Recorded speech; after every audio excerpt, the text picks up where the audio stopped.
I don't care about Emmett Till. I don't care about Roy Bryant or J.W. Milam, who'll never see justice for what they did. I don't care that half this city's on the brink because of it. She said that. She really said that. Wow.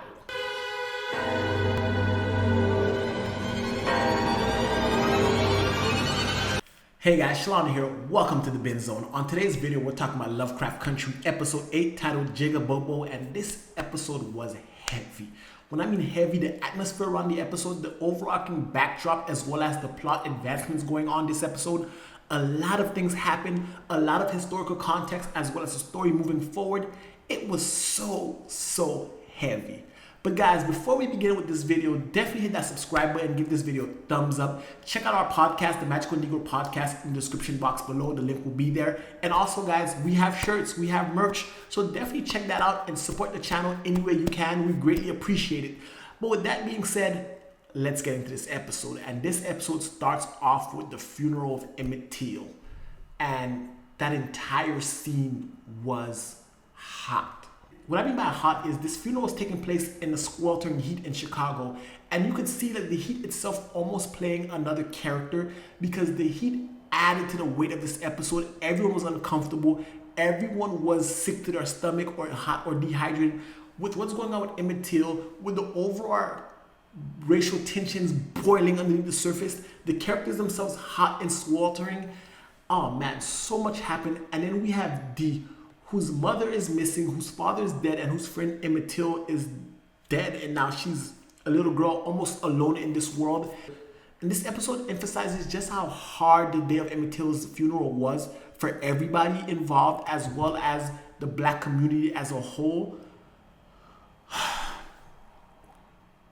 Man, when I tell you I was viscerally uncomfortable with this episode, like I could feel the heat of the characters, I could feel the weight of what's happening, and the fact that this is happening in the backdrop really illustrates what Lovecraft Country is all about. The show, it shows us all these pinnacle moments in black history and how relevant they are, and how even though it's happening then, it still pertains to now, and our main characters have to deal with all that while also fighting monsters and witches.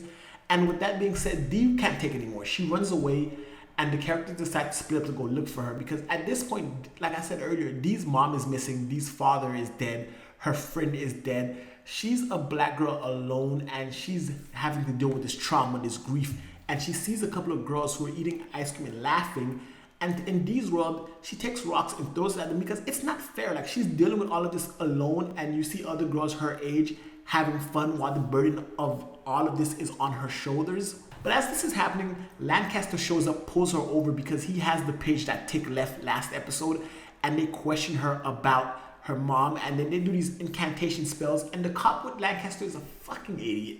I mean, how stupid can he be? She says her mother's name is Hippolyta. He's like, you blacks with your African names. And I'm like, Hippolyta is Greek, sir. Are you fucking stupid? Like,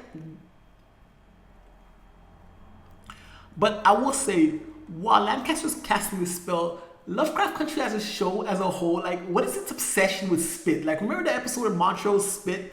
Lancaster takes the phlegm, the cream of wheat, like his soul, his anger, his hatred, spits out this guck and puts it on Dee. And I'm like, God, like this show and spit is just... But as Tick is supposed to be looking for Dee, he ends up meeting with his cousin Christina, and they have an exchange, and Tick talks to Christina, and Christina says to Tick, you have to work on your entitlement. Just because you have a little bit of white doesn't automatically make you entitled. And I'm like, damn.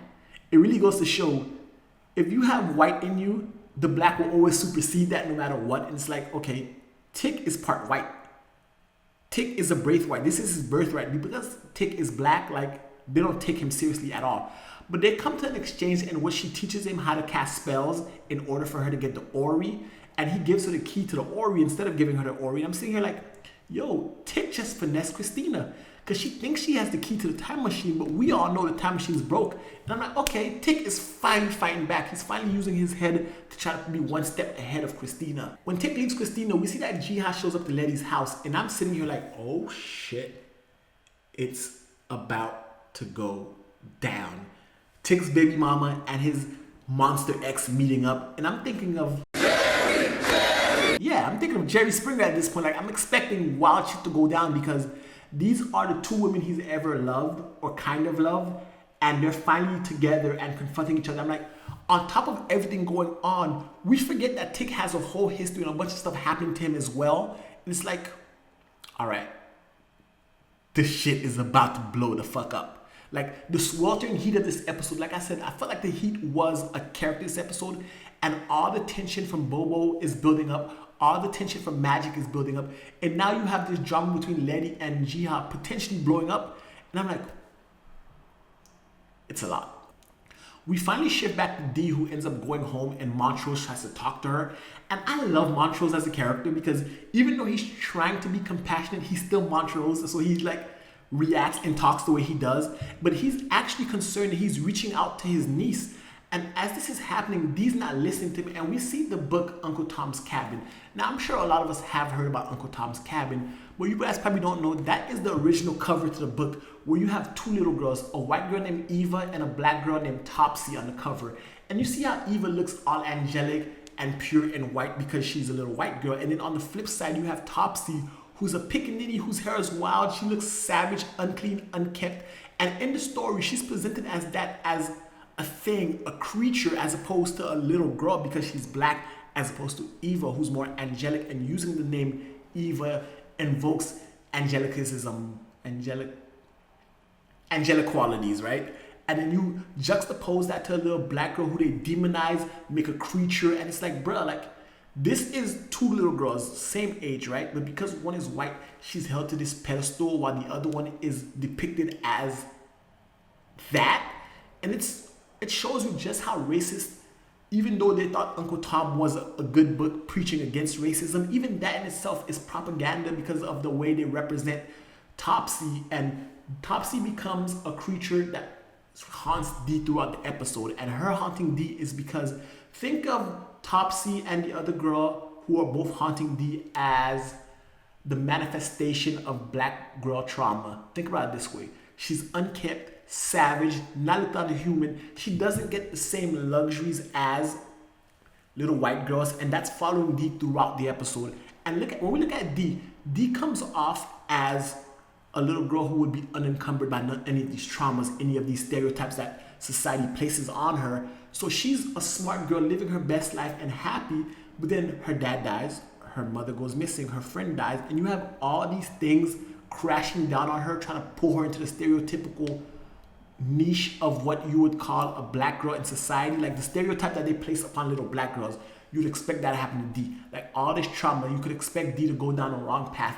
And it's as though these creatures are chasing her throughout the episode are societal traumas placed upon black girls, and she's doing her best to keep one step ahead of them, and they're chasing her throughout the episode. So it's a metaphorical, metaphysical manifestation of society's burdens on little black girls. And I thought that was really well done this episode, because Dee really is extraordinary, and the fact that they had to manifest these creatures who are representative of everything she is not to chase her around was really well done. We then move to Ruby and William, and Ruby goes to see William, Willistina, whatever you want to call her. We go see them and they begin to have sex, and Ruby takes the potion and transforms to Adele, and they begin to have sex, and then the skin rips off of her and she goes back to Ruby. And I'm like, Ruby is having sex with her.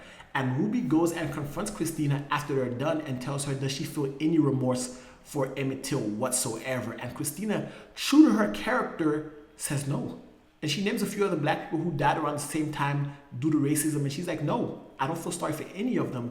And I have to say, like, while that was a kick in the gut, right? Watching that, I will say it stays true to the character of Christina, and I actually like that they included that, because had Christina went and said she actually cares, it would not be true to her character. Because think about it, Emmett Till has nothing to do with her at all. It doesn't challenge her privilege, and her being white and powerful and a magician, a little black boy dying is so insignificant to her that no, this doesn't affect me. And I'm not gonna pretend that it does just because I like you, Ruby. Just because I just dicked you down doesn't mean I have to lie and pillow talk to you. And also, Ruby, you yourself don't care. And the fact that she called that Ruby and shows that Ruby is more self-interested because Ruby's supposed to be looking for D. Hippolyta left D in Ruby's care, and instead of looking for the girl, Ruby goes to get some dick and forget about the shit that's happening. And I don't blame her because, again, we're all human. We all have our own coping mechanisms, but don't act like you actually care what's going on when you're actually caring more so about your mental and your well-being. And that's okay too,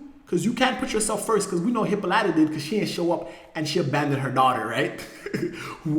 I get into that more in the podcast, the Magical Negro podcast, and I talk about Hippolyta not coming back because the official Lovecraft Country HBO podcast actually talks about her choosing her own life over coming back for her daughter. And I feel this type of way about that. But again, Magical Negro podcast, check it out because I really get into that aspect of Hippolyta's character. When Tick finally goes home, he sees Gia's shoes and he's confronted by Gia and Letty. And it's so uncomfortable. This entire episode, like I said earlier, has a weight to it. And this conversation itself, Letty, who's pregnant with Tick's son, is dealing with all of this while she's pregnant. Gia's coming to save her man. And Tick is like, Gia, I don't love you. Get the fuck out. I never loved you. And what we had wasn't real. And I talked about it in my last video. I called it the Nightingale effect. It's because Tick was a patient of hers that he grew fond of her, but they didn't really have a connection like he has with Letty. Him and Letty have shared trauma. Him and Letty have history. They have a lot going for them, and Gia's inclusion in here really doesn't add anything. And that's sticking to what I said in the previous video about episode 6, where I thought it was the weakest episode, because so far we see Gia's inclusion here and it is not playing anything. So I'm trying to figure out, why do we have to spend a whole episode on Gia? When she shows up, Tick kicks her to the curb and she really didn't do anything at all this episode. Tick then lets Letty know that he's going to end this. He's going to learn magic because he talked to Christina. He knows the spell and he's going to stop her. He's going to protect him, her, and everyone they love. Because at this point, Tick is operating with the knowledge that he knows she's pregnant. She hasn't told him, but Tick went to the future and he knows. So Tick goes and talks to his father, and he has a heart-to-heart with Montrose, and this was beautiful. Because as fucked up as Montrose has been acting, he's always loved this boy. It's just an outward manifestation of his trauma. He explains why he couldn't be himself. Because back then, homosexuality was classified in the DSM-4.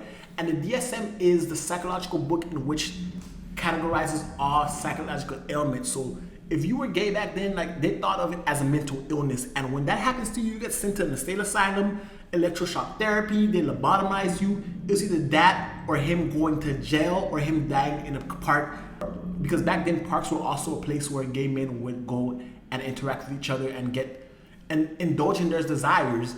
And all those options ended up with Montrose either locked up, fucked up, or dead. And he didn't want any of that. So he went with Tick's mom on a more basis of, you have no family, I could be your family, and you could give it a cover, you could be my beard, and we could create something, because familial love is powerful. And I love that when he finally expresses to Tick, him and Tick have a heart-to-heart, and Tick also explains that he went to the future. His son, George Freeman, wrote the book Lovecraft Country. He read it. While the differences are there, it's more in line with the original book, and you can see the differences between the book and the actual show.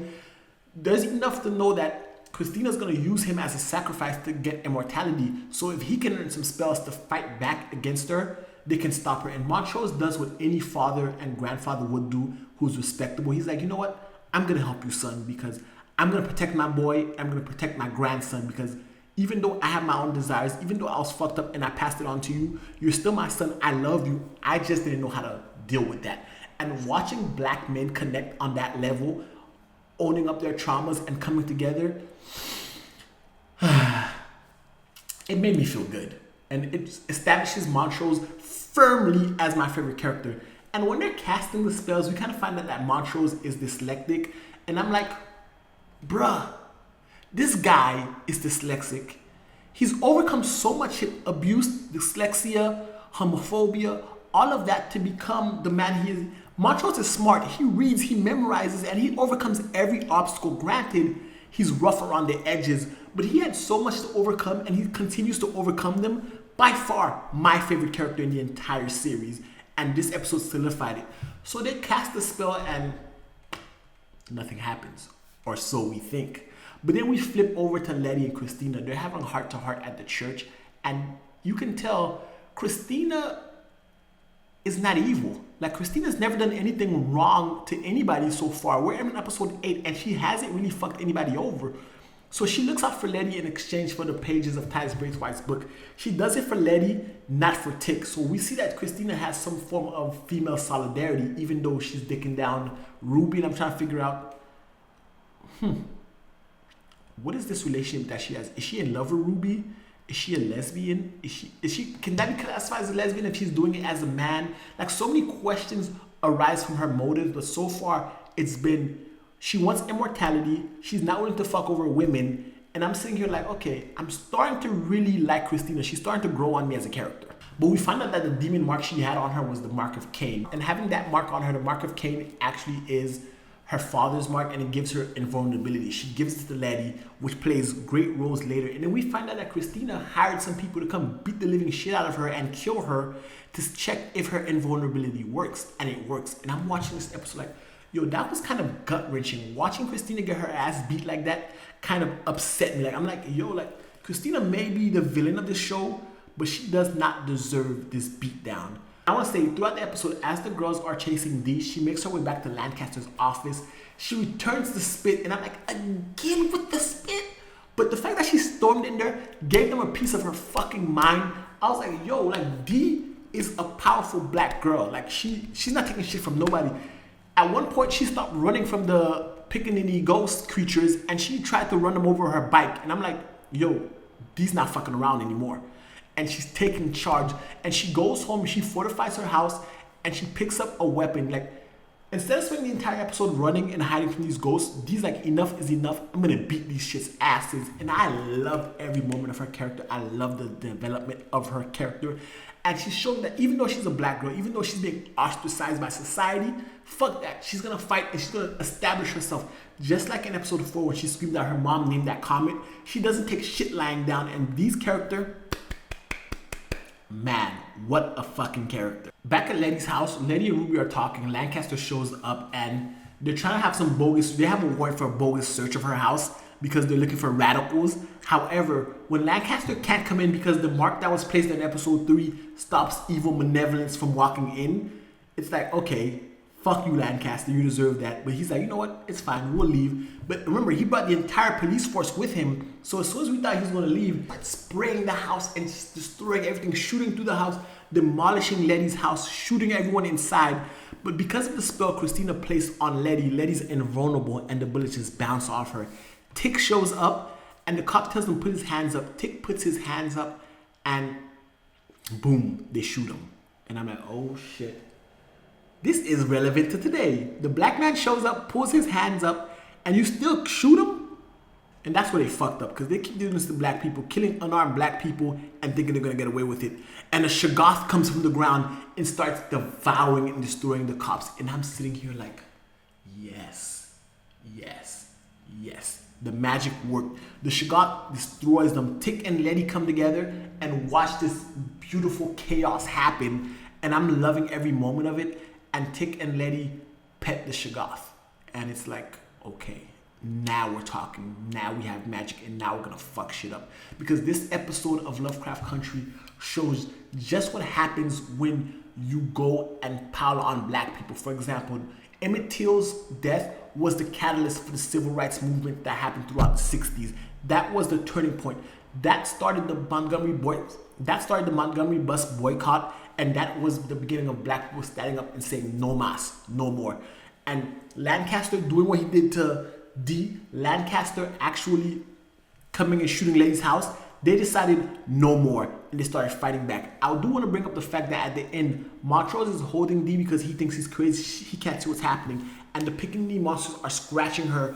And I'm trying to figure out, is she dead? I really want them to really expand on that next episode, because if she dies off camera, I'm going to be upset. But I don't think so. And where is Hippolyta? And there's so much more symbolism beyond this episode. There's so much more things in this episode that I really want to get into, but I can't in a YouTube video because it's going to get demonetized. So if you guys want to know more, definitely check out the podcast, the Magical Negro Podcast. It's in the description box below. I really get into the stuff that I can't get into on YouTube because, of course, demonetization. So definitely check that out, guys. But anyway, that's my thoughts on Lovecraft Country episode 8. Let me know your thoughts in the comment section below. If you liked the video, give it a thumbs up, hit the subscribe button, guys. And until next time, binge on.